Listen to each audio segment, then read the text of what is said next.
Hi, how's it going? My name is Austin Bock. I am 32 years old and I live in St. Joseph, Michigan with my wife and two puppies, where I was born and raised here in this area. An owner of Lumberjacks Urban Axe Throwing, as well as a couple of retail boutiques here in St. Joe, and a videographer for my wife and her photography business, Myco Media, here in St. Joseph, Michigan. Um, I have been a follower of Jesus now since 2009, but my story starts a little bit earlier than that. I was born into a pretty Christian home. Mom and dad took us to church, went to youth group, sang in the church choir, all that kind of stuff. Did summer camps every year. So we were kind of brought up in the way of, hey, this is good. This is sound teaching, and this is what we need to have in our lives. And I would say that I accepted Jesus into my heart, so to speak, um, when I was about 8 years old, 96 or so. Um, but didn't really understand it, I don't think, um, or it didn't really take root, and it wasn't cultivated into something where I feel like what I have today. So when I was 8, I accepted Jesus. When I was 10, maybe 11, I saw my first pornographic image, uh, and was opened. Eyes were opened immediately to the world of pornography. That was something that I never expected. It was shown to me by somebody else, and started a dark, dark spiral until I was about 20, 18, 19, 20 years old. So about 10 plus years of my life were spent running in any circumstance, whether I was happy, sad, stressed out, angry, mad. Um, it became my it became my sanctuary. It became the thing that I ran to when when life got nuts. And um, it was just something that I lived in shame and in fear about. I didn't tell my parents until I really started to kind of re-give my life um, to Jesus. No one knew that I was in an addiction. It was daily, um, and a lifestyle that I never, ever, ever wish upon anybody else. Never want to go back to. It invaded other relationships that I had with friends and women, and caused me to live a life of shame and guilt and just nastiness.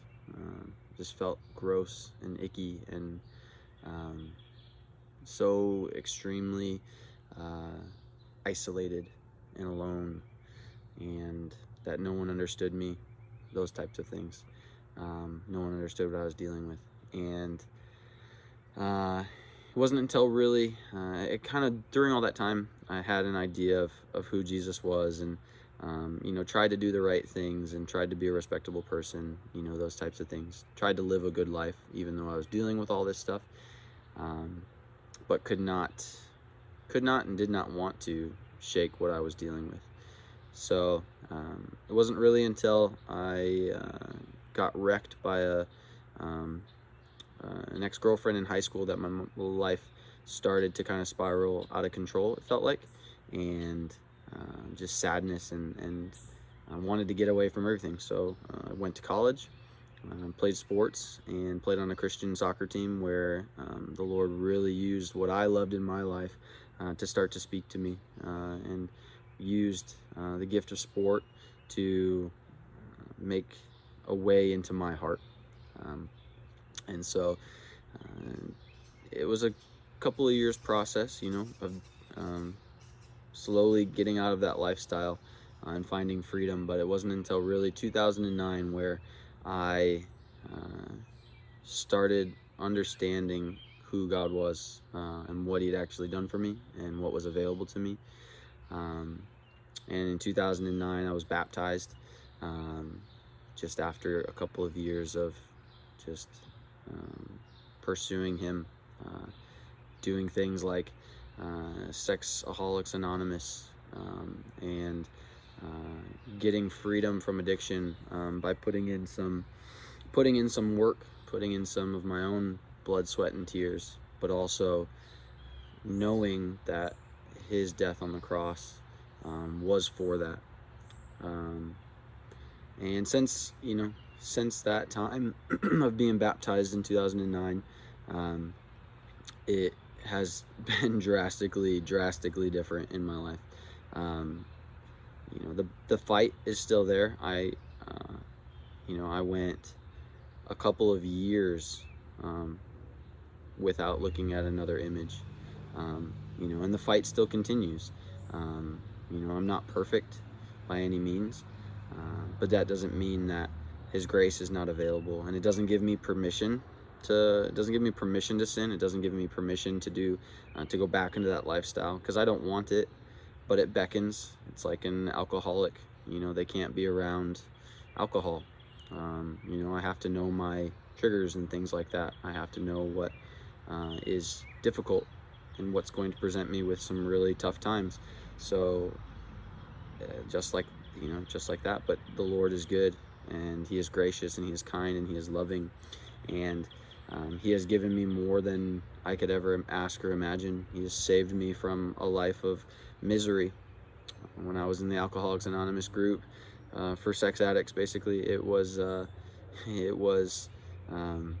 me sitting around, being about 20 something at the time, sitting around a group of 60 to 70-year-old men who were dealing constantly with this sin, and I looked at that and I was like, I don't want to be there. I don't want that to be my life. And it hasn't been, and he is shocked and given me so much more than I ever could ask or imagine. He's given me a hope and a purpose. He's given me good relationships. He's given me a loving wife. He's given me just more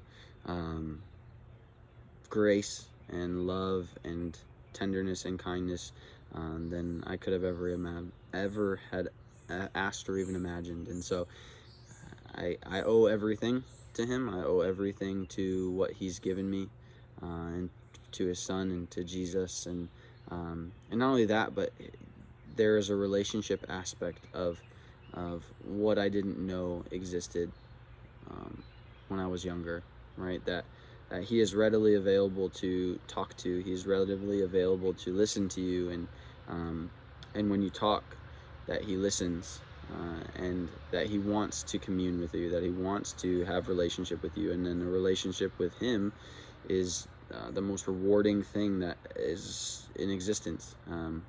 We were created for it, and throughout my life, it's been a journey of discovering that. I've seen so many amazing things in my life, but in others' lives as well, because of what he has done for me, and the different avenues that I've been able to travel or pursue because of his love for me in my life. So yeah, it's 100% different from life before to life now,